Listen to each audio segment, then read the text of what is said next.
guys, welcome in our YouTube channel that is Ampolong Chemistry with Kajal। तो आज हम क्या पढ़ने वाले हैं? आज हम पढ़ेंगे हीमइरिथ्रिन। अब मैडम ये हीमइरिथ्रिन होता क्या है? तो मैं आपको बता दूं कि हमने जो हीमोग्लोबिन पढ़ा है वैसे ही ये रहता है हीमइरिथ्रिन। अब मैडम फिर इसमें डिफरेंस क्या है? तो देखो, ये हीमइरिथ्रिन कहाँ पर फाउंड होता है? मराइन इनवर्टिब्रेट्स में। और हीमोग्लोबिन कहाँ पर फाउंड होता है? वो हमारे ह्यूमन बॉडी में होता है। तो ये दोनों भी सेम है, मतलब सेम फंक्शन करेंगे। तो क्या फंक्शन करेंगे? ये दोनों भी ऑक्सीजन कैरी का काम करते हैं। अब मैडम आपने तो बोला ये दोनों भी सेम होते हैं, तो फिर इनके स्ट्रक्चर भी सेम होंगे ना? नहीं नहीं नहीं, इनके स्ट्रक्चर होते हैं डिफरेंट, है ना। अब देखो, जो ये हीमइरिथ्रिन है इसकी ऑक्सीडेशन स्टेट देखते हैं। देखो, हीमोग्लोबिन में Fe जो था +2 ऑक्सीडेशन में था, यहाँ पर भी +2 ऑक्सीडेशन स्टेट में है, और हाई स्पिन था वहाँ पर, और यहाँ पर भी हाई स्पिन है, दोनों भी हाई स्पिन है। डिफरेंस क्या है? हमने हीमोग्लोबिन में देखा था कोऑपरेटिव इफेक्ट, है ना। यहाँ पर ये कोऑपरेटिव इफेक्ट नहीं है। और सेकेंड देखा था बोहर इफेक्ट, यहाँ पर भी बोहर इफेक्ट एब्सेंट है, बोहर्स इफेक्ट नहीं है। यहाँ पर है डिफरेंस। थर्ड डिफरेंस है वो स्ट्रक्चर में। अब यहाँ पर देखो, इनके स्ट्रक्चर्स डिफरेंट है ना। अब देखो, हमने हीमोग्लोबिन में क्या पढ़ा था? एक Fe है विद +2 ऑक्सीडेशन स्टेट, और यहाँ पे एक रिंग लगी थी, उसका नाम क्या है? जल्दी बताओ। उसका नाम है मैडम पोरफायरिन रिंग। एग्जैक्टली ऐसे कुछ भी रिंग थी। 5th पोजीशन ऑक्यूपाई थी विद द N हिस्टिडीन से, और 6th जो पोजीशन है यहाँ पे वो वैकेंट थी। यहाँ पर फिर ऑक्सीफॉर्म में ऑक्सीजन अटैच होने वाला था, है ना। ये डीऑक्सीफॉर्म की बात कर रहे हैं हम। तो ये था हीमोग्लोबिन का स्ट्रक्चर, बट हम हीमइरिथ्रिन में स्ट्रक्चर डिफरेंट देखेंगे। वो कैसे मैडम? तो बताती हूँ। वहाँ पर सिर्फ एक ही एक्टिव सेंटर था Fe, यहाँ पर 2 Fe के एक्टिव सेंटर है, 1 और 2, और एक Fe को 3 हिस्टिडीन अटैच है, you can see in the picture, है ना। और सेकेंड जो Fe है, मतलब आयरन सेंटर है, उसके पास सिर्फ 2 ही हिस्टिडीन प्रेजेंट है। अब ये क्या है? तो ये है हमारे अमीनो एसिड्स के group, that is the glutamate and aspartate ना। देखो, यहाँ पर आपको बताया है that is the,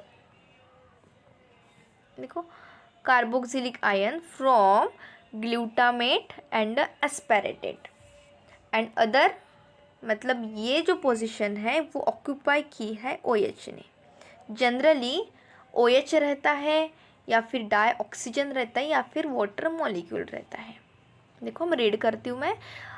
and the other is either water, H2O, O2, but probably हम OH को ही यूज़ करते हैं, है ना। अब बात करते हैं इसकी ऑक्सीडेशन स्टेट की।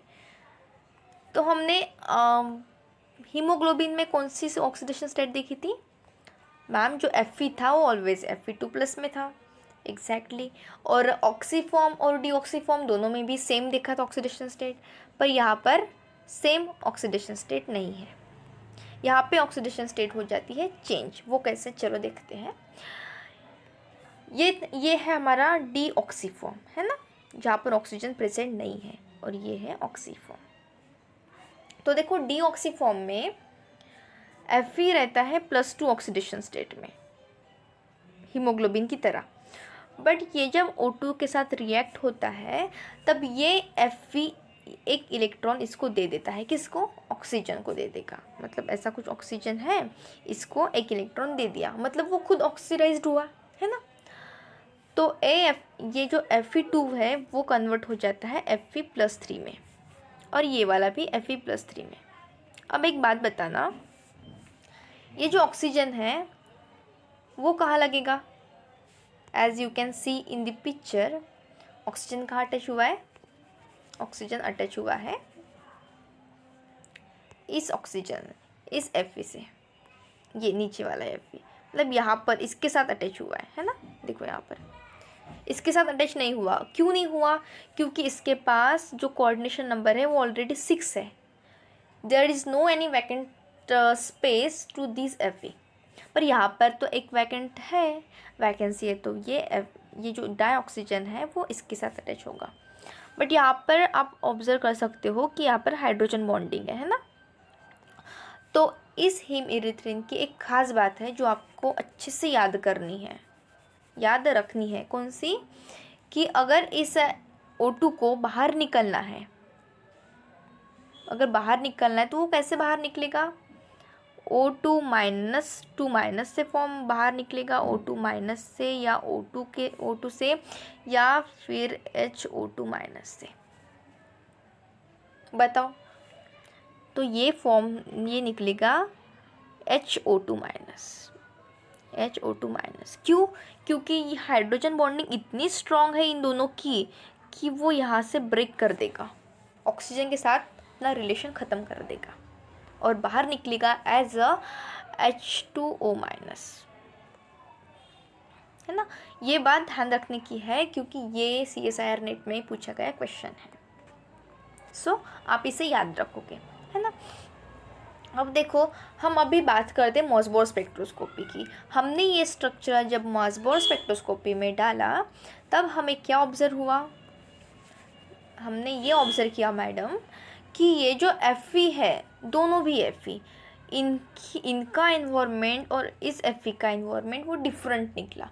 क्यों डिफरेंट निकला? क्योंकि इसके पास 3 हिस्टीडीन है एज यू कैन सी, और इसके पास 2 ही Fe है, हिस्टीडीन है।